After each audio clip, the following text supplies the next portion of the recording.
명령이 있습니다. 하나님께서 말씀하십니다. 이렇게 이렇게 해라.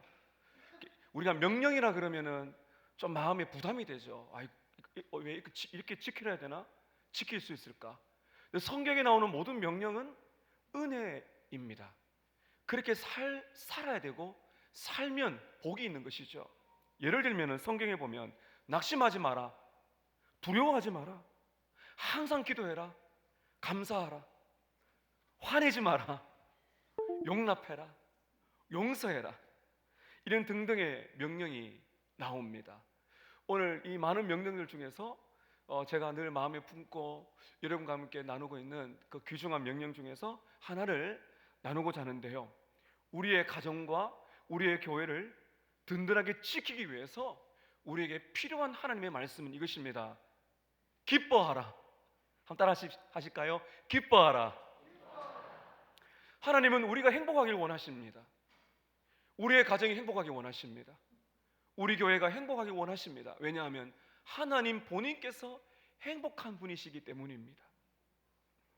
문제는 우리에게 있는데요, 우리가 이 말씀을 따라서 바른 길로 바른 방법으로 행복을 찾아야 되는데 우리의 문제가 무엇인가 하면은 너무너무 쉽게 만족하며 사는 겁니다. 행복을 강렬하게 추구해야 되는데 쉽게 만족합니다. 또 하나는 금방 사라질 즐거움에 너무 익숙해져 있다는 것입니다. 많은 분들 보세요. 스포츠를 관람할 때, 영화를 볼 때, 맛있는 음식을 먹을 때, 좋은 옷을 살 때, 입을 때, 여행을 갈 때 눈이 반짝반짝해요. 얼마나 기쁜지 몰라요. 그런데 교회 나와서 예배 드릴 때 보면은 감격이 없어요. 여러분 어떻게 생각하십니까? 존 파이프 목사님은 이렇게 말합니다. 이렇게 금방 사라질 이런 것들에 우리가 피상적인 즐거움에 빠져있기 때문에, 거기에 너무 익숙해져 있기 때문에 진짜 즐거워할 능력을 상실해 버렸다는 겁니다. 기뻐하는 것도 능력이거든요. 예배 감격이 시들해집니다. 이게 지금 우리의 문제예요. 또 하나 우리가 정말 기쁨을 제대로 누리지 못하는 이유는요, 우리의 인생에 많은 고난이 올 때 그것을 하나님의 관점으로 해석하지 못하기 때문입니다. 내게 어려움이 오고 시련이 오고 고난이 오게 될 때 하나님의 관점으로 고난을 봐야 여기에 우리가 행복할 수 있는 은혜를 받을 수가 있어요. 그런데 그렇게 하지 못할 때 문제가 생기는 것입니다. 여러분, 우리의 신앙을 한번 돌아보시기 바랍니다. 어떤 분들은 고난을 겪는데요, 신앙이 더 강해져요. 성숙해집니다. 근데 어떤 분은 고난을 겪는데 냉소, 마음이 차가워져요. 그리고 막 불안, 불평이 늘어납니다. 여러분, 오늘 우리는 너무나 귀한 말씀을 듣게 될 것입니다. 하나님의 말씀입니다. 하나님의 말씀, 하나님의 관점으로 우리의 인생의 고난을 보셔야 됩니다. 오늘 우리가 읽은 이 본문에 보면 하박국이라는 구약의 선지자의 갈등과 그리고 두려움과 기쁨이 나오게 됩니다. 하박국은요, 질문으로 시작합니다. 우리가 오늘 짧게 읽었지만은 이 하박국이라는 이 구약의 성경을 보면 하나님 왜요? 이렇게 시작하는 거예요. 왜 하나님 우리가 고난을 받아야 되죠? 왜 우리가 고난을 받는데 왜 저렇게 바벨론, 그 당시에 이 바벨론, 하나님을 믿지 않는 그 악한 바벨론을 통해서 왜 우리를 힘들게 하세요? 하나님 하신 일이 이해가 안 되는 겁니다. 그렇게 마음에 불안을 느끼고 두려움에 빠져 있는데 기도하고 예배드리는 가운데 두려움이 변하여 기쁨으로 바뀌는 그 비결을 하박국이 발견하게 됩니다. 사랑하는 여러분, 저와 여러분의 인생 속에서 기뻐할 수 없는 상황이 많습니다. 성도들은 그런 상황에 압도되면 안 됩니다. 우리는 기뻐할 수 없는 수많은 상황을 겪게 될 때 우리는 싸워야 돼요. 기쁨을 위해 싸워야 됩니다. 이게 우리의 믿음이 필요한 것입니다. 오늘 저는 짧은 본문이지만은 이 본문을 통해서 기쁨을 위해 싸우는 4가지 과정을 여러분께 말씀을 드리려고 합니다. 여러분, 기쁨을 위해 싸우셔야 돼요. 행복을 누리셔야 돼요. 오늘 이 말씀을 통해서 하나님이 주시는 하늘의 기쁨이 충만하시기를 축복합니다. 기쁨을 위해 싸우는 과정 네 가지인데요. 첫 번째는 우리는 기뻐할 수 없는 때를 경험한다는 것입니다. 우리 모든 인생 속에는 기뻐할 수 없는 때가 있다는 겁니다. 우리의 가정에, 우리의 인생 속에 갑자기 짙은 구름이 드리우고 햇빛이 보이지 않을 때가 있다는 것입니다. 낙심과 불안과 염려가 다가옵니다. 17절을 보시게 되면 이 하박국이 기뻐할 수 없는 때를 이렇게 설명을 합니다. 우리 17절을 우리 같이 한번 읽겠습니다. 시작. 비록 무화과 나무가 무성하지 못하며 포도나무에 열매가 없으며 감람나무에 소출이 없으며 밭에 먹을 것이 없으며 우리의 양이 없으며 외양간에 소가 없을지라도. 여기 보시게 되면 6가지가 없다 그래요. 무화과 나무, 포도나무, 감람나무, 이 올리브 기름이 나오는 나무거든요. 밭에 먹을 것, 우리의 양, 외양간의 소. 왜 6가지를 말하고 있는가 하면 그 당시에 농경사회를 말하는 것입니다. 농경사회를 살아갈 때 생활의 필수품을 말하는 것인데요, 제가 정리해 보게 되면 빵, 고기, 올리브 기름, 우유, 야채, 짐승 가죽 이런 걸 사고 팔고 먹으면서 그 당시에 살았다는 것입니다. 이런 것들이 있어야 행복하죠. 하나님께서 우리들에게 먹고 살만한 것들, 그런 걸 주실 때 우리는 행복하죠. 감사합니다.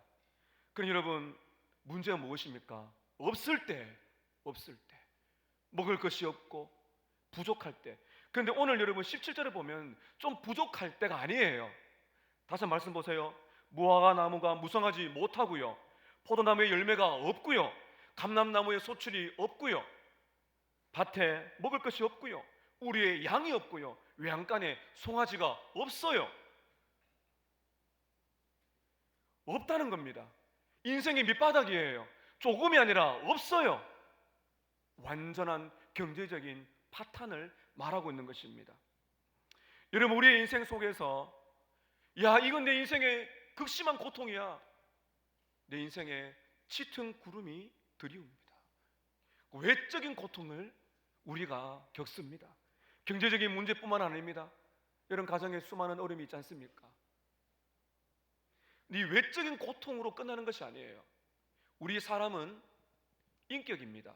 외적인 고통 없을 때, 너무너무 환경이 어려울 때 더 큰 문제가 무엇인가 하면 내 내면의 심적인 고통이, 이게 진짜 아픔인 것입니다. 하박국은 이러한 상황 속에서 내적인 고통을 말하고 있는데 바로 앞에 16절입니다.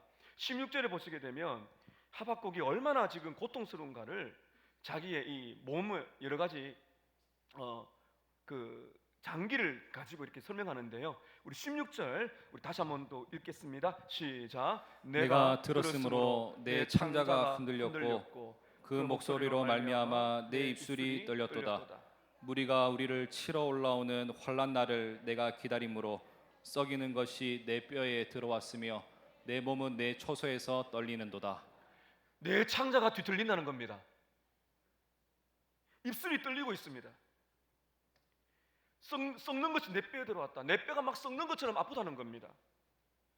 그리고 몸이 떨립니다. 다리가 후들후들거립니다. 뭐 때문에요? 뭘 들었다는 거죠? 16절 앞에 보면 내가 들었다는 겁니다. 뭘 들었는가 하면 이게 우리가 읽지 않았지만은 바로 앞에 있는 3장 3절부터 15절의 내용인데 제가 간추려서 말씀드리겠습니다. 하박국은 인생에 고뇌가 많은 사람이에요. 이런 질문을 우리가 던져야 됩니다. 하나님, 왜 이렇게 갑자기 어려움이 와야 되죠? 근데 하나님께서 이 어려움을 주시는데 왜 저렇게 나를 힘들게 하는 사람을 통해서 어렵게 하십니까? 이해가 안 되는 겁니다. 하나님께서 기도에 응답하십니다. 이렇게 말씀하십니다. 하박국아, 이게 제가 앞에 있는 걸 정리한 겁니다. 하박국아, 과거의 은혜를 생각해봐. 출애굽, 이집트에서 벗어나게 하고, 그리고 노예살이에서 벗어나게 해줬지. 그리고 홍해가 갈라져서 너희 조상들은 바다로 난 길을 걸었고 40년 동안에 그 광야 사막에서 먹을 것 입을 것 내가 주지 않았느냐. 그리고 광야를 지나서 가나안을 전쟁을 하는데 전쟁에서 이기게 해주었고 가나안에 정복을 주었어. 이게 무슨 말입니까? 과거를 돌아봐. 너희들이 그렇게 약하고 부족하고 더 나아가 그렇게 죄를 많이 지었는데 나는 유대 민족을 버리지 않았어. 과거의 은혜를 돌아봐. 그런데 이 말만 들었으면 여러분 걱정할 게 뭐가 있겠습니까? 문제가 하나 있어요. 다시 한번 16절을 띄워주시면 좋겠습니다. 중반에 보면 이런 말씀이 있어요. 잘 보세요. 무리가 우리를 치러 올라오는 환난 날을 내가 기다림으로 내 뼈가 썩고 다리가 흔들리고 창자가 지금 끊어진 것 같다, 이렇게 말하고 있습니다. 무리가 치러 온다, 전쟁을 말하고 있거든요. 유대 민족은 하나님을 떠나 우상을 섬겼습니다. 죄를 많이 지었습니다. 하나님은 사랑의 채찍을 가지고 바벨론을 통해서 이스라엘 백성들을 깨닫게 하시기 위해서 이제 전쟁이 있을 것이다, 이렇게 말하고 있어요. 그리고는 앞에 있는 것처럼 비록 무화과 나무가 없고 포도나무 열매가 없고, 무슨 말인가 하면 전쟁이 일어나서 산업이 초토화가 된다, 엄청난 어려움이 올 거다라고 말씀을 들은 겁니다. 이게 지금 하박국의 고뇌입니다. 하박국 믿음이 있어요. 하나님 우리를 버리지 않을 것입니다. 하나님은 당신의 백성들을 지켜줄 것입니다. 믿지만은 그러나 다가올 고통이 너무나 큰 거예요. 그 고통을 생각하니까 창자가 뒤틀리고 입술이 떨리고 뼈가 썩어져 가고 다리가 후들거리면서 서 있을 수조차 없는 고통이 있습니다. 하나님은 말씀합니다. 인내해라, 기다려라. 환난을 피하려고 하지 말고 믿음으로 기다려라. 때가 되면 회복시켜 줄 것이다. 여러분, 하나님을 믿지만 우리는 어떻습니까? 이렇게 섞여 있잖아요. 신앙은 항상 이렇게 섞여 있습니다. 믿음도 있지만 불안해하잖아요. 하나님을 향한 신앙은 있지만 낙심되지 않습니까? 하나님을 믿는다고 기도하지만은 내 마음속에는 원망과 불평과 아픔과 수많은 질문들이 우리 안에 있습니다.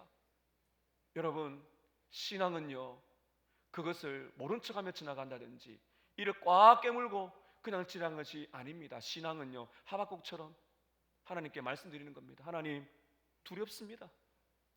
하나님, 솔직히 걱정됩니다. 제가 하나님을 믿지만은 고난이 힘듭니다. 여러분, 우리 신앙의 사람들은요, 이게 좀 잘 아셔야 돼요. 아무리 신앙이 좋아도 고난을 좋아하는 사람 없습니다. 고난이여 오라, 이런 사람 없어요. 신앙은 무엇인가 하면 고난이 오는데 그 고난을 이겨낼 수 있는 능력으로, 기쁨으로 고난을 통과하는 것이, 이게 신앙이거든요. 여러분, 우리의 상황은 어떻습니까? 수년간 우리들은 코로나를 겪었습니다. 지금도 코로나 있죠. 갑작스러운 암투병, 심각한 질병, 이런 사고, 자녀들의 앞길의 어려움들, 경제적인 어려움들, 현실에 이 고난이 오게 될 때 우리는 답답합니다. 돈이 부족할 때 불안해집니다. 질병 때문에 고통받을 때 외로움을 느낍니다. 여러분, 이것이 우리의 한계입니다. 우리는 여전히 두렵습니다. 두렵다고, 두려울 때 두렵습니다고 말하는 것이 진짜 신앙이에요. 힘듭니다. 두렵습니다. 낙심이 됩니다. 하나님, 사랑하는 여러분, 이것이 바로 우리 인생입니다. 기뻐할 수 없을 때가 와요. 우리는 어떻게 기뻐할 수 있을까요? 두 번째입니다. 기쁨을 위해 싸우는 과정 두 번째는, 우리에게는 기뻐할 수 있는 그 근원이 있다는 겁니다. 원천, 기뻐할 수 있는 그 무엇인가 근원이 있다는 거예요. 그래서 기뻐할 수 있는 것입니다. 우리의 인생에 먹구름이 쫙 끼어와서 힘들 때가 있지만은, 여러분, 성경에는 뭐라 말씀하지 아십니까? 짙은 구름이 몰려올 때 더 큰 은혜가 있다. 제가 최근에 한 책을 지금도 제가 읽고 있는데요, 짙은 구름 더 큰 긍휼. 제목이 너무나 은혜가 되더라고요. 거기 보면 이 한 목사님이 그 인생의 고난을 겪으면서 많이 울어요. 많이 애통합니다. 그러면서 하나님의 위로를 받는 과정이 그 책에 있어요. 짙은 구름이 몰려올 때 하나님의 더 큰 긍휼이 있다. 여러분, 18절을 잘 보십시오. 이게 바로 짙은 구름 속에 더 큰 은혜를 경험하는 것인데요. 자, 어떻게 기뻐할 수 없는 이 상황 속에서 하박국이 기뻐할 수 있는가?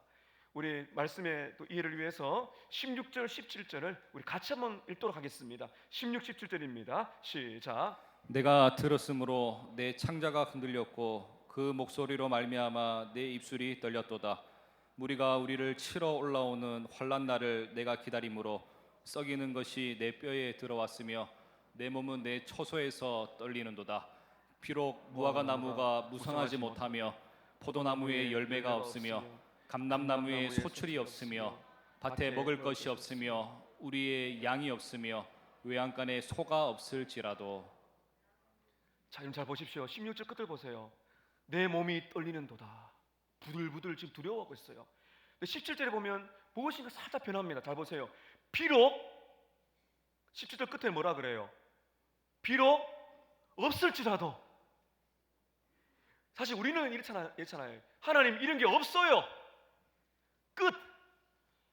이게 참 우리의 한계잖아요. 근데 신앙은 뭔가 다른 거죠. 비록 이러한 것이 없을지라도 우리는 하박국의 논리를 따라가야 됩니다. 그 다음에 18절에 그러나가 들어갑니다. 비록 내 인생에 이러한 것이 있어야 행복한데, 비록 내 인생에 이런 것 없을지라도 그러나, 이게 복음입니다. 자, 여러분 18절 함께 읽습니다. 시작. 나는 여호와로 말미암아 즐거워하며 나의 구원의 하나님으로 말미암아 기뻐하리로다. 여러분 이것이 복음입니다. 이게 신앙입니다. 예수를 믿는 사람은 이것이 다른 거예요. 비록 없을지라도, 낙심하며 인생의 밑바닥 속에서 끝이 아니고, 비록 없을지라도 그러나 나는 기뻐할 것입니다. 나는 하나님 때문에 기뻐할 것입니다. 제가 이걸 읽으면서 이런 질문을 한번 던져봤습니다. 하박국이 인생의 고통을 너무 모르는 게 아닌가? 어떻게 이렇게 갑자기 사람이 바뀔 수 있습니까? 여러분 죄송하지만 하박국이 갱년기 아닐까요? 갱년기가 되면요 감정 기복이 심하거든요. 몸이 떨리고 창자가 꼬이고 막 두려워서 막 벌벌 떨리는데 왜 갑자기 비록 없을지라도 기뻐한다고 말하고 있나요? 하박국은 이 비결을 기도하면서 발견한 것입니다. 하박국이 한 것은 딱 한 가지예요. 비록 없을지라도 없어요. 파탄이에요. 근데 거기에 압도가 되지 않고 그는 눈을 들어서 하나님을 보고 있는 것입니다. 비록 이런 것이 없어요. 여러분 여기다 여러분이 원하는 거 다 넣어보세요. 돈이 있으시겠고요, 건강도 있고요. 하나님 최소한 우리 아이에게 이 정도는 해주셔야 안 되겠습니까? 제가 신앙생활 하는데 저를 좀 보시면은 이 정도는 해주셔야 안 되겠어요? 그게 없을 때가 있어요. 그럴지라도 뭐라 말하고 있습니까? 나는 이런 것이 없을지라도 여호와로 말미암아 즐거워하고 나의 구원의 하나님 때문에 내가 기뻐하리로다. 여러분 무화과, 포도나무, 감람나무, 양, 소, 이런 송아지, 우리식으로 하면 돈, 건강, 여러 가지 많은 게 있잖아요. 직장, 성공, 그런 것들이, 이런 것들 없을지라도 행복한 거예요. 왜 그렇습니까? 하나님 때문에. 이게 예수를 믿는 것입니다. 예수를 믿어도 이런 것이 없으면 어떤 분들은 하나님을 잊어버려요. 섭섭해합니다. 너무 감사하다가 뭔가 좀 없으면 결핍을 느껴요. 신앙생활에 문제가 생깁니다. 여러분께 질문을 드리고 싶습니다. 우리가 믿고 있는 하나님은 누구십니까? 우리가 믿고 있는 예수 그리스도는 우리 인생에 얼마의 가치가 되나요?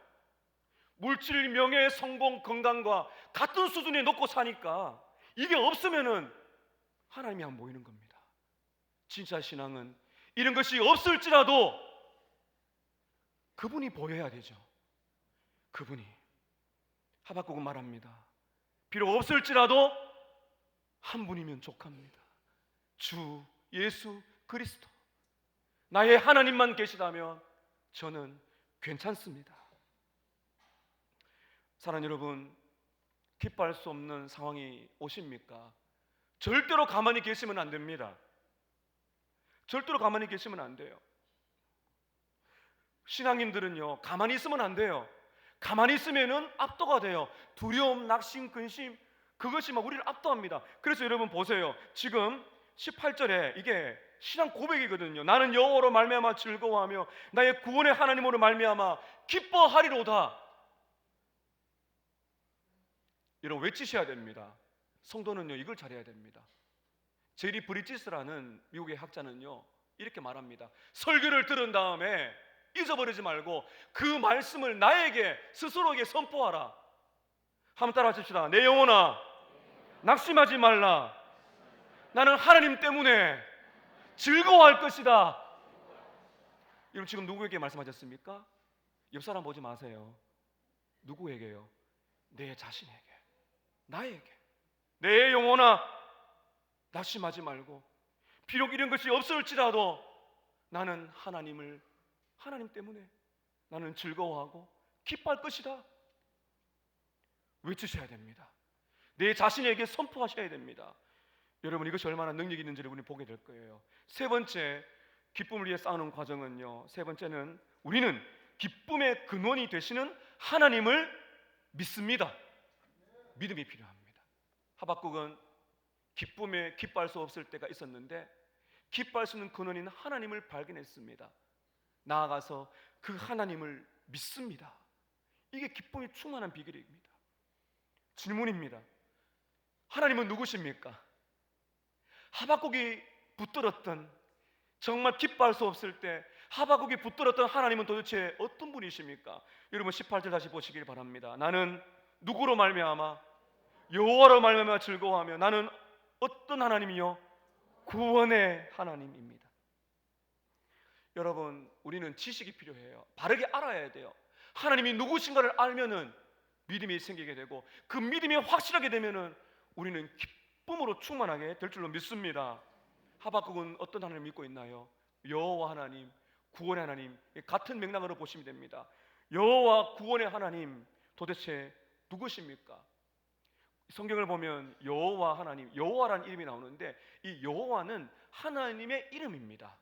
하나님이 누구신가를 가장 잘 보여주는 이름 중에 하나입니다. 설명을 해드리겠습니다. 여호와라는 것은요 영원히 변치 않는 하나님 이런 뜻입니다. 변함없이 영원히 변치 않는 하나님이 여호와십니다. 여호와가 누구십니까? 죄 많은 우리를 버리지 아니하시고 용서하시는 하나님이 여호와십니다.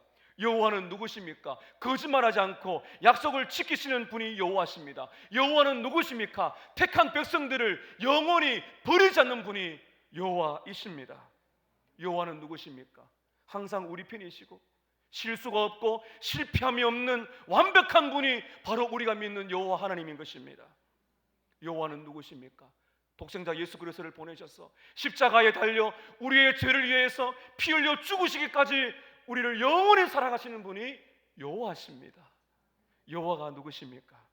우리가 원하는 방향, 내가 원하는 것이 아니라 할지라도 가장 선한 길로 인도하시는 그분이 바로 여호와신 줄로 믿습니다. 이 믿음이 필요한 것입니다. 여러분 우리가 갑작스러운 어려움이 오게 될 때 우리가 어떻게 주로 반응합니까? 항상 우리는 이 하박국처럼 이런 질문 딱 한자에 한자. 그게 뭐죠? 왜? 영어는 why. 그리고 또 한자입니다. 왜 접니까? Why me? 왜 저지요? 왜 우리 가정이지요? 왜 이렇게 저는 그렇게 그럴 만한 고난을 받을 만한 죄를 짓지 않았는데 왜 저의 가정이죠? 왜 우리 아이여야 되죠? 왜 우리 교회여야 되죠? 왜 우리에게 이런 아픔이 와야 되죠? 하나님 그 이유가 무엇입니까? 라고 우리는 질문합니다. 그런데 그때 하박국도 그랬지 않습니까? 왜 하나님? 왜 꼭 그렇게 하셔야 됩니까? 그렇게 어려움을 주셔야 됩니까? 왜 바벨론을 통해서 유다를 어렵게 하십니까? 그런데 이 하박국이 구원의 하나님, 그 여호와 하나님 과거에 베푸신 은혜를 쭉 돌아보면서 이 하박국이 바뀝니다.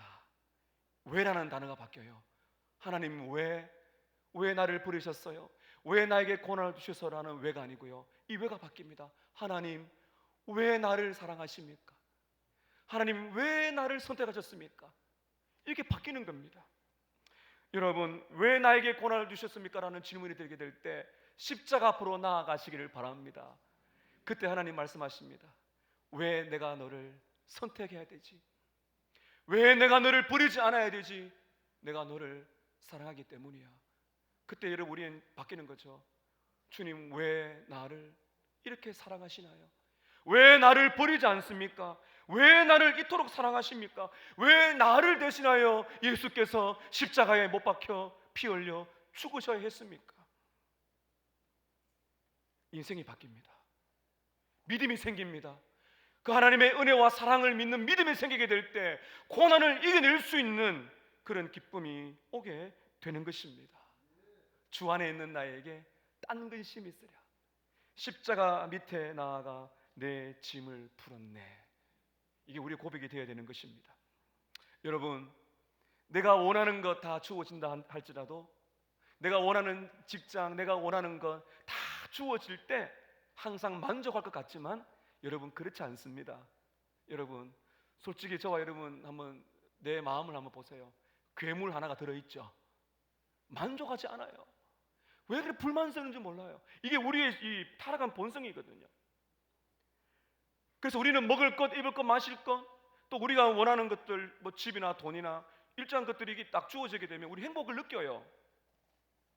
문제가 무엇인가 하면 그런 것들이 줄어들거나 그런 게 사라지게 되면 불행하다고 느끼는 거예요. 그때 세상은 말합니다. 이 세상은, 야, 이런 건 있어야 되지. 신앙생활 하는데 이 정도는 있어야 되지 않냐고. 불행하지 않냐고 세상은 말합니다. 여러분, 기억하세요. 이것은 거짓말입니다. 이런 것이 없을 때 불행을 느껴서 내 인생이 망한다는 것은 거짓말이에요. 여러분, 상황은 언제나 바뀝니다. 상황은 바뀌어요. 그래서 우리는 상황에 의존해서 기쁨을 누리면 안 됩니다. 우리의 기쁨의 원천은 무엇이에요? 뭘 믿어야 돼요? 상황을 믿는 게 아니에요. 그 사람을 믿는 게 아니에요. 직장 상사를 믿는 게 아니에요. 내 돈을 믿는 게 아니에요. 직장을 믿는 게 아니에요. 나의 건강을 믿는 게 아니에요. 그 모든 상황은 변합니다. 우리가 무엇을 믿습니까? 변치 않는 진리, 영원히 변함없으시는 하나님, 그분을 믿으시기를 축복합니다. 이게 복음입니다. 예수 믿는 사람들이 조금만 힘들면 뭡니까? 불평하고 원망하고, 어려움이 몰려오면은 하나님이 안 계신 것처럼 그렇게 낙심하며 죽을 인상을 짓고 나면 옆에 있는 여러분, 우리 믿지 않는 가족들이나 직장 동료가 뭘 보겠어요? 하나님을 믿는데 안 믿는 사람과 다른 게 없어요. 복음은 무엇입니까? 분명히 어려워야 되는데요, 분명히 보니까 두려움도 있고 낙심도 있고 원망이 있고 막 불안해하는데, 근데 이상해요. 기뻐하다라는 겁니다. 그게 뭐예요? 그 질문을 받아야죠. 우리가 그 질문을 받아야 이게 진짜 신앙인 것입니다. 왜 그렇게 낙심되고 그렇게 두렵고 그렇게 없고 힘들고 하는데 왜 당신은 그렇게 기뻐하며 살아갑니까? 이때 복음이 나가는 겁니다. 나는 주 예수 그리스도로 말미암아 하나님이 최고의 보호하기 때문에 살아갈 힘을 얻습니다. 이게 안 믿는 분들에게 충격이 가야 되죠. 이렇게 어려울 때는 정말 그 신앙이 우리에게 필요한 것입니다. 그래서 하나님이 고난을 주시는 거거든요. 고난을 이겨내며 기뻐하는 것을 보여줄 때 이게 복음의 능력이 나타나는 것입니다.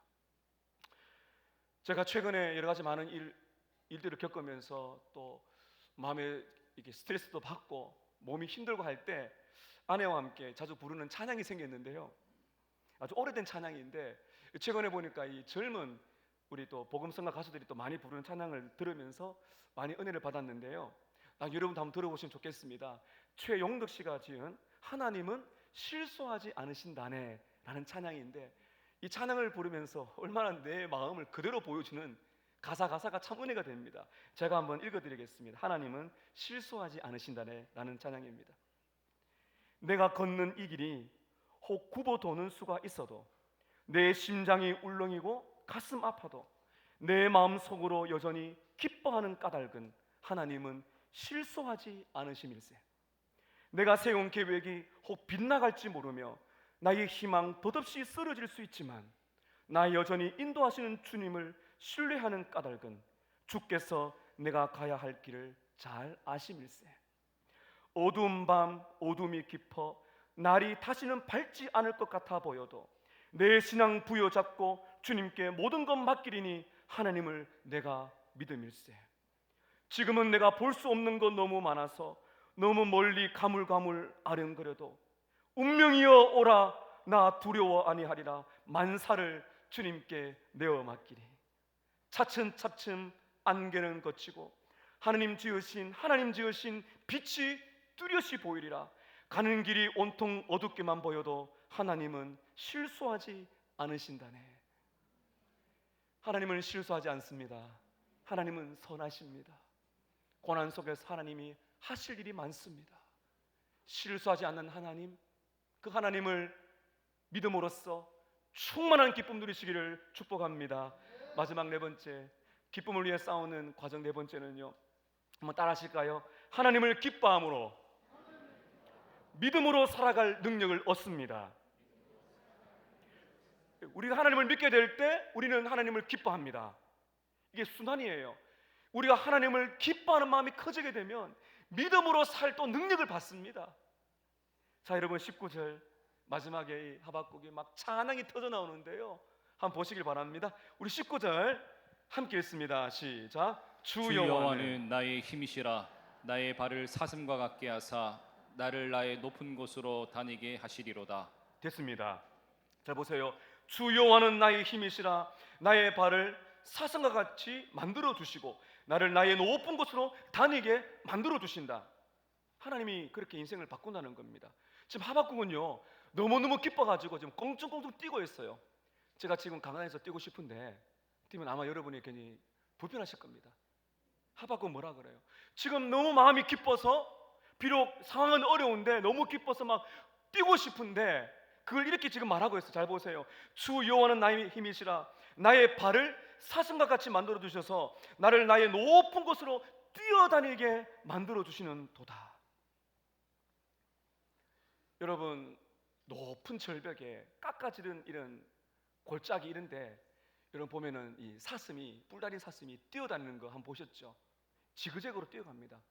굉장히 위험한데요, 그렇게 올라가요. 이게 지금 고난이라는 깎아지는 절벽 위에 그 사슴이 꽁충꽁충 뛰어다니는 것처럼 하박국이 즐거워하고 있다는 것입니다. 하나님은 나의 힘이라고 말하고 있습니다. 지금 능력을 받은 거죠.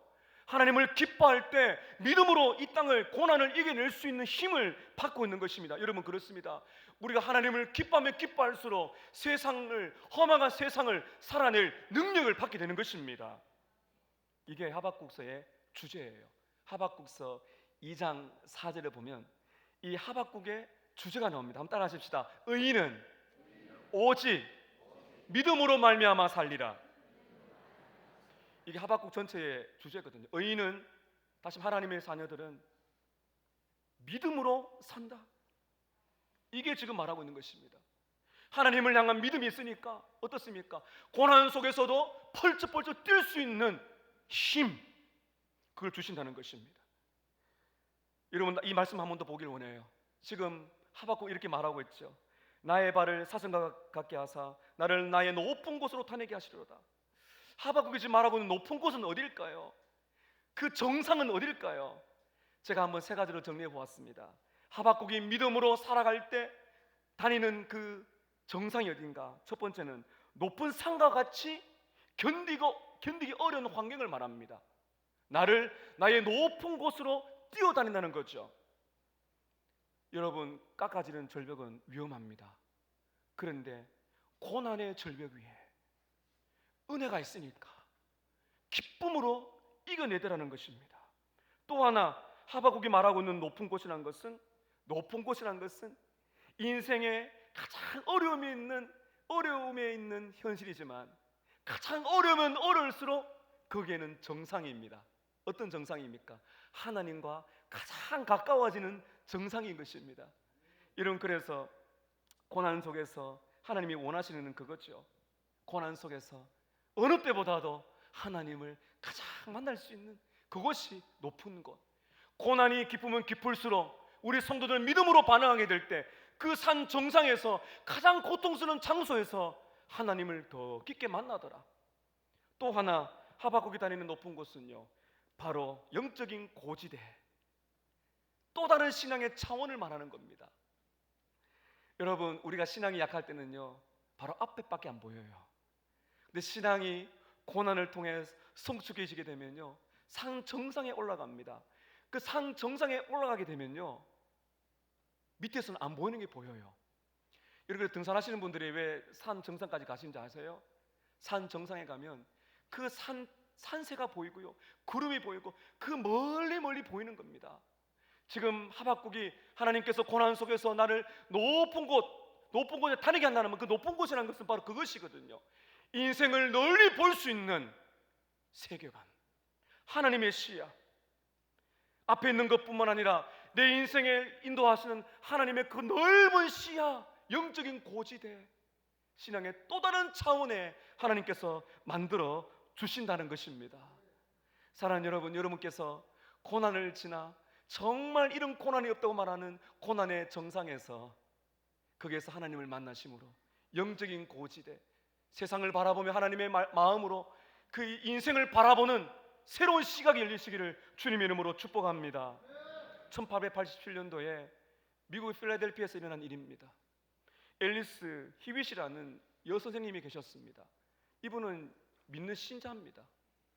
너무너무 믿음이 좋은 사람이에요. 아이들을 사랑으로 잘 섬겼습니다. 근데 그 학교에 문제아가 있었어요. 이 문제아는 어느 누구도 함께하지 않는 외톨이였습니다.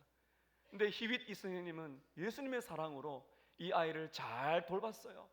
그런데 갑작스럽게 비극을 경험하게 됩니다. 이 아이가 얼마나 폭력적인지 지붕에 슬레이트를 가지고 와서 자기를 사랑하는 히윗 선생님의 등을 내리친 겁니다. 그래서 척추뼈가 부러지고 병상에 누워서 대소변을 받아내야 되는 비극을 겪게 됩니다. 성격이 온화했는데 그때부터 성격이 바뀌었다고 말합니다.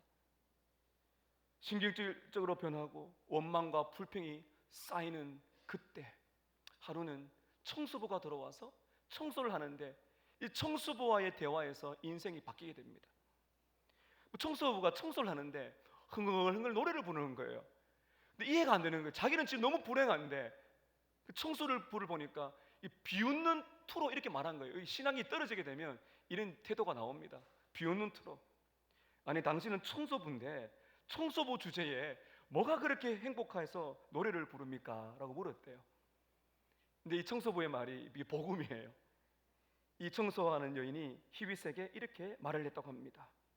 하나님께서 모든 형편과 사정을 찬송으로 바꿀 수 있는 힘을 주셨으니까 제가 어떻게 기뻐하지 않을 수가 있겠습니까? 자기는 비웃음으로 말했는데 감사로 대받는 그 청소부의 말을 비수와 같이 마음에 꽂히면서 죽이는 것이 아니라 수술하는 거죠. 회개하기 시작합니다. 그리고는 하나님을 찬양하면서 시를 적기 시작하는데 하나님께서요, 그 찬송시, 이 찬송가 자사를 적을 수 있는 능력을 받았다고 깨닫게 됩니다. 그러면서 기도하면서 이 여인이 깨달은 것이 두려움이 변하여 기쁨으로 바뀌는 그 은혜를 경험하면서 이제 찬송가 370장 명곡을 짓게 됩니다. 우리 좀 후에 부를 텐데 제가 한번 읽어드릴게요. 찬송가 370장입니다. 주 안에 있는 나에게 딴 근심이 있으랴. 십자가 밑에 나아가 내 짐을 풀었네. 그 두려움이 변하여 내 기도 되었고 전날의 한숨 변하여 내 노래 되었네. 두려움이 변하여 내 기도 되었고 전날의 한숨 변하여 기쁨의 노래가 되었네. 주님을 찬송하면서 할렐루야 할렐루야 내 앞길 멀고 험해도 나 주님만 따라가리. 주 안에 있는 나에게 딴 근심이 있으랴. 십자가 밑에 나아가 내 인생의 짐을 풀었네. 사랑하는 성도 여러분, 기뻐할 수 없는 때가 옵니다. 기뻐할 수 없는 상황이 옵니다. 그때 여러분 어떻게 하셔야 되겠어요? 오늘 말씀을 기억하십시오. 십자가 아래 여러분의 모든 인생을 내려놓으시기를 바랍니다. 여러분의 인생을 포기하지 않고 그 고난 속에서도 여러분을 선하게 인도하시는 실수함이 없는 하나님을 믿으시기를 바랍니다. 그리고 외치세요. 외치셔야 돼요. 비록 이런 것이 없어도 나는 하나님으로 인하여 예수님 때문에 기뻐할 것입니다.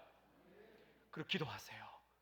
이런 믿음을 달라고, 고난을 통과할 수 있는 믿음을 달라고, 그리고 고난 속에서도 높은 곳에서 절벽과 같은 고난 속에서도 기쁨으로 뛰어다닐 수 있는, 고난을 이길 수 있는 힘을 달라고 기도하시기를 축복합니다. 그때 하나님께서 은혜를 주실 거예요.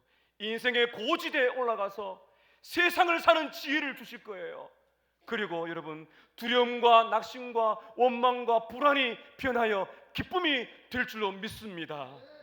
험한 세상을 이기며 살아갈 수 있는 능력을 주실 것입니다. 기뻐할 수 없을 때 가만히 계시지 마시고 오늘 이 복음의 능력을 가지고 기쁨을 위하여 싸우시는 저와 여러분 되시기를 주님의 이름으로 축복합니다. 기도하겠습니다.